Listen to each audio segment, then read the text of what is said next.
The Lord be with you. And with your spirit. A reading from the Holy Gospel according to John. Glory to you, O Lord. Near the cross of Jesus, there stood his mother's sister, Mary, the wife of Clopas, and Mary Magdalene. Seeing his mother there with the disciple whom he loved, Jesus said to his mother, "Woman, there is your son." In turn, he said to the disciple, "There is your mother." From that hour onward, the disciple took her into his care. The Gospel of the Lord. Praise to you, Lord Jesus Christ. And so we use the Gospel today, which talks about both Mary and John. The last gift that Jesus Christ ever gave us was his mother, right? You know, so often if I'm doing a parish mission, I'll sit there and say, so if you don't have any devotion to Mary, it's like you come up to the cross. I want you all to come up to the cross now if you don't have devotion to Mary. I want you to go to the crucifix and go, and you spit on Jesus. Go ahead, do it. Because when you don't have devotion to Mary, you say, you can have your mother. I don't want her. Just me and you, Jesus. And you reject the last and greatest gift Jesus ever gave us.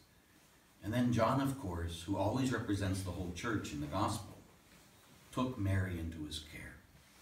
And throughout the years, I've often thought that Mary is used a lot by Catholics, but she's not loved.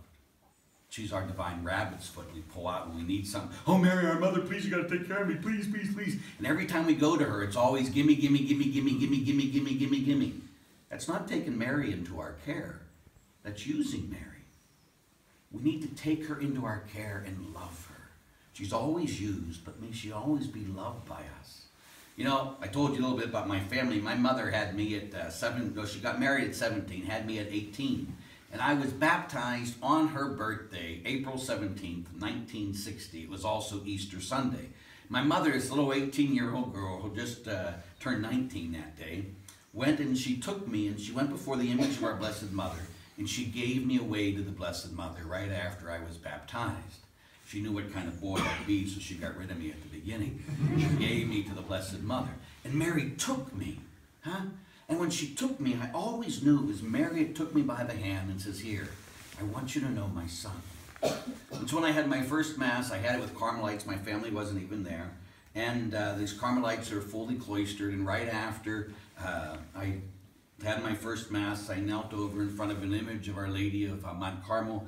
And all the sisters sang, "Salve Regina, Mater Misericordiae." And they sang the song, and I kneel down, and I give my priesthood to our Blessed Mother.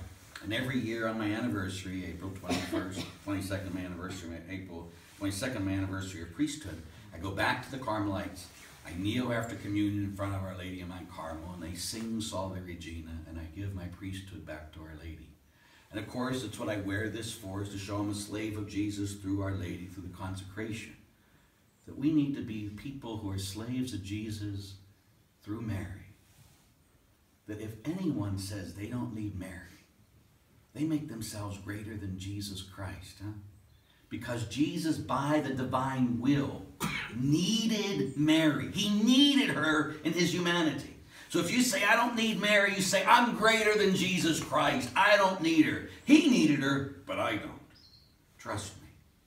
If Jesus in his humanity chose to need Mary, so must all of us need her. And one of the best things we can do, instead of just asking her, "Take care of me, protect me, gimme, gimme, gimme," is, "Mary, form me the way you formed Jesus. Form me into a man or woman of love. Form me into a man or woman who loves God above all things. As you said yes to the will of the Father, easily let it be done to me. Pray that I too would have the grace to say yes to God's will." And you know, when you and I say yes to God's will every day, just as when Mary said yes, she brought salvation to the world. When we say yes to the will of God every day, we become instruments of salvation. That we become these instruments where God can work through us, as he worked through Mary, and bring salvation to others. So as Mother Teresa said, no Mary, no Jesus. We need her, and we need to start with her so we can fall in love with Jesus more. She doesn't take the place of Jesus. She draws us closer to Jesus. So today, let's recommit our lives to our mother. And today, let us take Mary into our care and love her and not just use her. May you know God's love and Mary's today and forever.